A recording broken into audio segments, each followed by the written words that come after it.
گزارش یہ ہے جی کہ یہ سوال ہوا تھا لاہور، اور ڈاکٹر اسرار احمد مرحوم نے فرمایا تھا کہ بھی چونکہ غزوہ بھی جنگ کو کہہ دیا جاتا ہے اور جنگ بھی کہہ دیا جاتا ہے، تو یہ رسماً کہہ دیا گیا.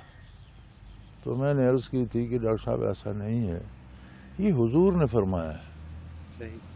میں اور آپ کہتے تو ہو سکتا تھا، کوئی راوی کہتا، کوئی دوسرا بندہ کہتا تو ہو سکتا ہے اس نے، یہ حضور کی زبان مبارک سے ادا ہوا ہے تو اس کا مفہوم وہی ہوگا جو ہونا چاہیے.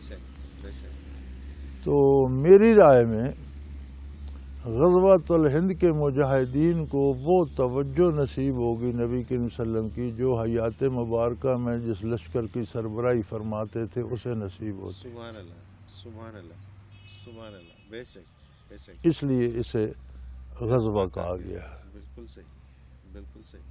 یہ ضروری نہیں کہ روح اطہر اس میں شراکت کرے یا یہ کرے. کائنات کا نظام چل رہا ہے، آپ کی نبوت چل رہی ہے، روح زمین پر جہاں کوئی کلمہ پڑھتا ہے حضور کی برکات اسے پہنچ جاتی ہیں.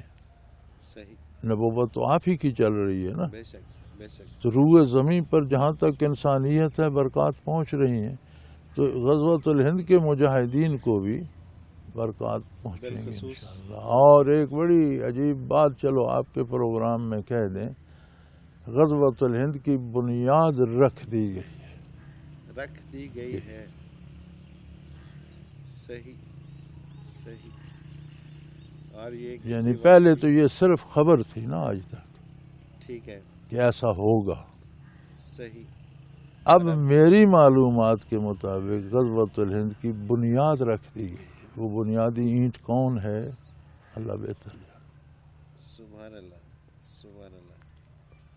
جو اللہ نے مجھے خبر دی میں آپ کو دے رہا ہوں، آپ سامعین کو دے دیں گے کہ زیادہ دور نہیں لگتا غزوۃ الہند کی. اب وقت قریب ہے. میں نے 90s میں اس کی بات کی تھی اور تب سے یہ سوالات جواب، تو لوگ کہتے تھے کہ یہ افسانوی باتیں ہیں. اب 15 تک آتے آتے اب ہر کوئی قائل ہوتا جا رہا ہے کہ یہ ہوگا. بین الاقوامی سینیریو جو بن رہا ہے اور اقوام عالم کے رویے اور جس طرح کفر اکٹھا ہو رہا ہے اور اسلام کے خلاف اقدامات کیے جا رہے ہیں، تو اب یہ لگتا ہے کہ اس کے سوا کوئی راستہ ہی نہیں. بالکل صحیح. جو لوگ نہیں مانتے تھے اب وہ بھی کہتے ہیں کہ اب یہی راستہ ہے. صحیح. تو اب آج نئی خبر آپ کو دے دیں کہ الحمدللہ اس کی بنیاد رکھ دی گئی ہے. اب اس میں کتنا وقت لگے گا یہ اللہ بہتر ہے، اللہ تعالیٰ جانتا ہے. اور اس میں جب بنیاد رکھ دی گئی ہے تو تیاری بھی شروع ہونی چاہیے.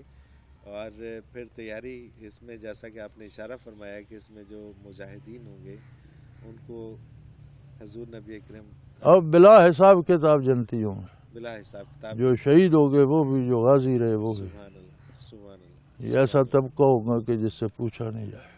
سبحان اللہ.